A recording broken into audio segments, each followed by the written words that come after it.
ഞാനിന്ന് യൂട്യൂബിലേക്ക് സ്ക്രോൾ ചെയ്ത് കൊടുക്കുമ്പോൾ ഞാനൊരു ഷോർട്സ് കണ്ടിട്ടുണ്ടായിരുന്നു.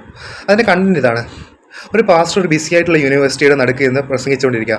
പാവങ്ങളെക്കുറിച്ചും അതിൻ്റെ കോൺസിക്വൻസസിനെ കുറിച്ചുമാണ് അദ്ദേഹം പ്രസംഗിച്ചുകൊണ്ടിരിക്കുന്നത്. ഇതിന് ചുറ്റും കുറച്ച് കുട്ടികൾ കൂടിയിട്ടുണ്ട്. അതിൽ നിന്ന് ക്രിസ്ത്യനായിട്ടുള്ള ഒരു കുട്ടി പുറത്ത് വന്നിട്ട് പറയുകയാണ്, ഞാനൊരു ക്രിസ്ത്യനാണ്, ഞാൻ എൻ്റെ വിശ്വാസം ആരിലും അടിച്ചേൽപ്പിക്കില്ല, ദൈവം എന്ന് പറയുന്നത് സ്നേഹമാണ് എന്നൊക്കെ പറഞ്ഞ് ഈ പാസ്റ്റർ മോശമായി ചിത്രീകരിക്കുക. അപ്പോൾ അതിൻ്റെ കൂട്ടത്തിലുണ്ടായിരുന്ന മറ്റൊരു ഏത്തിസ്റ്റ് ആയിട്ടുള്ള കുട്ടി പുറത്ത് വന്നിട്ട് ഈ ക്രിസ്ത്യാനായിട്ടുള്ള കുട്ടിയോട് ചോദിക്കുകയാണ്, ഞാൻ നിന്നെ എപ്പോഴും ഈ ക്യാമ്പസിൽ കാണുന്നതല്ലേ, നീ ഇതുവരെ എന്നോട് ഇതിനെക്കുറിച്ചൊന്നും പറഞ്ഞിട്ടില്ലല്ലോ, ഞാനൊരു പാപിയാണെന്ന് എനിക്കറിയാം, പക്ഷേ അതിൻ്റെ കോൺസിക്വൻസസ് ഇത്ര വലുതാണെന്ന് ഞാൻ ഇതുവരെ അറിഞ്ഞിട്ടില്ല, നീ എന്ത് ഇതുവരെ എന്നോട് അത് പറയാഞ്ഞതെന്ന്. അത് നീ നിൻ്റെ ദൈവത്തിൽ പൂർണ്ണമായിട്ടും വിശ്വസിക്കാത്തത് കൊണ്ടാണോ അതോ നീ എന്നെ സ്നേഹിക്കാത്തത് കൊണ്ടാണോ എന്ന് ചോദിക്കുകയാണ്.